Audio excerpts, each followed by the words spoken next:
అనకాపల్లి జిల్లా పెందుర్తి నియోజకవర్గంలో మాజీ ఎమ్మెల్యే అదీప్ రాజ్ ఆధ్వర్యంలో బుధవారం జరిగే వెన్నుపోటు దినం కార్యక్రమానికి సంబంధించి పోస్టర్ను మాజీ ఎమ్మెల్యే అదీప్ రాజ్ తన క్యాంపు కార్యాలయంలో ఆవిష్కరించారు. ఈ సందర్భంగా ఆయన మాట్లాడుతూ రాష్ట్రంలో కూటమి ప్రభుత్వం ఏర్పాటు అయ్యి సంవత్సరం కావస్తున్నా ప్రజలకు ఎటువంటి సంక్షేమ పథకాలు అమలు చేయలేదని, దీనికి నిరసనగా బుధవారం వెన్నుపోటు దినం కార్యక్రమం ద్వారా నిరసన రాష్ట్ర వ్యాప్తంగా తెలియజేస్తున్నామని తెలిపారు. ఈ కార్యక్రమంలో కార్యకర్తలు, నాయకులు అధిక సంఖ్యలో పాల్గొని విజయవంతం చేయాలని పార్టీ శ్రేణుల్లో కార్యకర్తలను కోరారు. ప్రజలకు ఏం మేలు చేశారు అని చెప్తే అడిగితే వాళ్ళ దగ్గర చెప్పడానికి ఏమీ కూడా లేదు.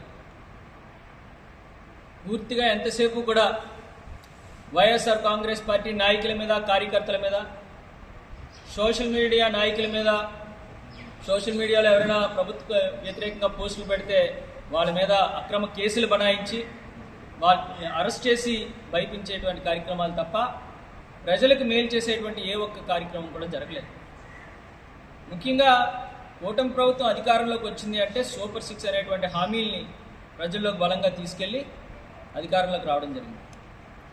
ఇవాళ సూపర్ 6లో అరాకొరగా పెంచినటువంటి పెన్షన్ తప్ప ఎక్కడా కూడా సంక్షేమ కార్యక్రమాలు అనేటువంటి ఏ ఒక్క హామీ కూడా నెరవేర్చిన పరిస్థితి లేదు. ఇవాళ 20 లక్షల ఉద్యోగాలు అన్నారు. ఉద్యోగాలు, కొత్త ఉద్యోగాలు మాట దేవుడెరుగు. ఇవాళ సుమారుగా 2,50,000 మంది వాలంటీర్లు పట్టుకొట్టి వాళ్ళందరినీ కూడా రోడ్డు మీద పడేసినటువంటి పరిస్థితి. మెడికల్ డిపార్ట్మెంట్లో కానీ, అనేకమైనటువంటి అవుట్సోర్సింగ్స్లో కానీ, అవుట్సోర్సింగ్ ఉద్యోగాలు కానీ కొన్ని లక్షల మందిని వాళ్ళు తొలగించినటువంటి పరిస్థితులు కూడా మనం చూస్తున్నాం. మరి నూతనంగా ఏదైతే జగన్మోహన్ రెడ్డి గారు ప్రతి ఇంటి వద్దకి కూడా రేషన్ అందాలి అని చెప్పి ఆ రోజు ఒక నిర్ణయం తీసుకొని మరి ఇంటి వద్దకే రేషన్ పంపిణీ చేసేటువంటి కార్యక్రమాలు పెట్టడం ద్వారా కొన్ని వేల మందికి ఉపాధి అవకాశాలు కూడా కల్పించారు జగన్మోహన్ రెడ్డి గారు. ఎవరైతే ఆపరేటర్స్ ఉన్నారో ఇవాళ ఆ వ్యవస్థ తీయడం వల్ల వాళ్ళు కొన్ని వేల మంది ఆ రకంగా కూడా వాళ్ళు రోడ్డును పడినటువంటి పరిస్థితులు ఉన్నాయి.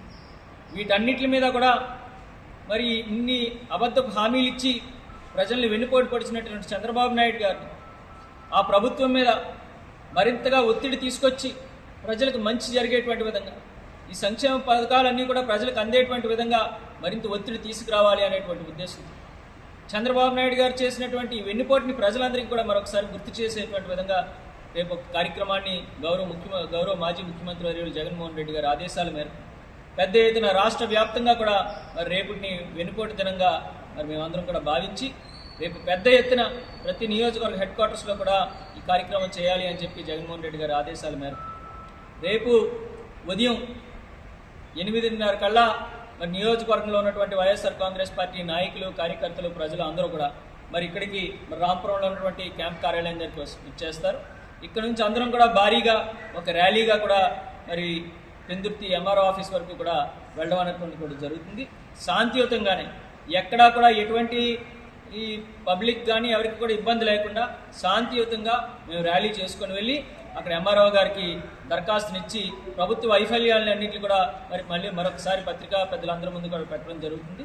దీనికి వైఎస్ఆర్ కాంగ్రెస్ పార్టీ నాయకులు, పెద్దలు అందరూ కూడా పేరున నియోజకవర్గం మొత్తం మీద వచ్చి కార్యక్రమాన్ని విజయవంతం చేయడం ద్వారా ప్రభుత్వం మీద ఒత్తిడి తీసుకొచ్చి ప్రజలకు సంక్షేమం అందించేటువంటి విధంగా ప్రతి ఒక్కరు కూడా సహకరిస్తారని చెప్పి మనస్ఫూర్తిగా కోరుకుంటూ, అంతేకాదు రేపటి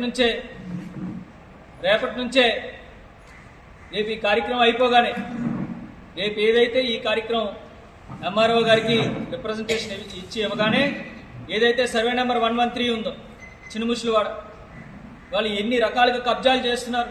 సుజాత నగర్ చెరువు మొత్తం కూడా ఆ రోజు మేము ప్రత్యేకంగా నిధులు తీసుకొచ్చి సుమారుగా 40 లక్షల రూపాయలు అనుకుంటా, సుమారుగా 40 లక్షల రూపాయలు నిధులు తీసుకొచ్చి ఆ కార్మిక్ నగర్ చెరువు ఏదైతే ఉందో దాని చుట్టూ కూడా తొప్పులు, డొంకలు అన్నీ కూడా తీయించేయి దాన్ని వాకింగ్ ట్రాక్ చేయాలి అని చెప్పి నిధులు తీసుకొచ్చి చేస్తే ఇవాళ దాన్ని ఏమో చక్కగా పాకలు వేసుకొని ప్లాట్ల కింద వేసుకొని అమ్ముకునేటువంటి పరిస్థితి కనబడుతుంది.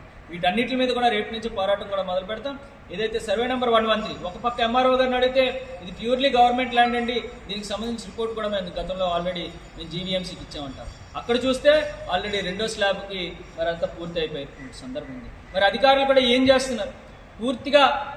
పూర్తిగా కబ్జాలు, ఎక్కడ చూసినా సరే మొత్తం ప్రభుత్వ భూములన్నీ కూడా అన్యాక్రాంతం అయిపోయిన పరిస్థితుల్లోనే వీటన్నిటి మీద పోరాటం మొదలు పెడతాం. ఖచ్చితంగా మరింత జోరుగా వైఎస్ఆర్ కాంగ్రెస్ పార్టీ తరఫున నియోజకవర్గంలో కొన్ని కార్యక్రమాలు జరుగుతాయని చెప్పి తెలియజేసుకుంటూ, మరి రేపు జరిగేటువంటి వెన్నుపోటు దినం కార్యక్రమానికి మాత్రం ప్రతి ఒక్కరూ చేయి కలిపి సహకరించాల్సిందిగా కోరుతున్నాం. Thank you. అందరికీ నమస్కారం. మరి ఈరోజు ఈ పత్రికా సమావేశంలో పాల్గొన్నటువంటి పెద్దలు, సీనియర్ నాయకులు,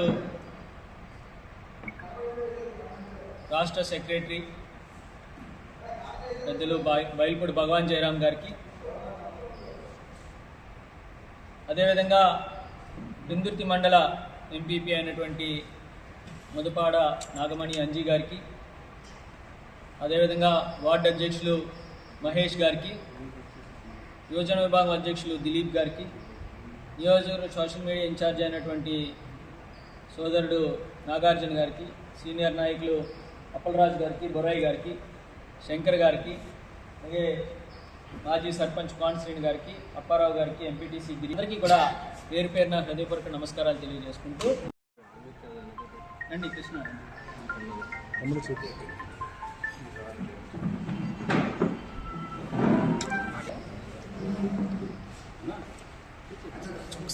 ఒక్క నిమిషం సార్. అలాగే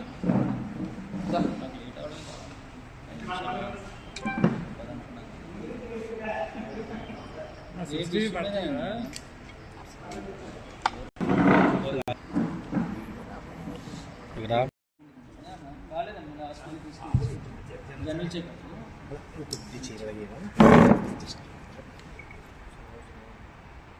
ఓకేనా?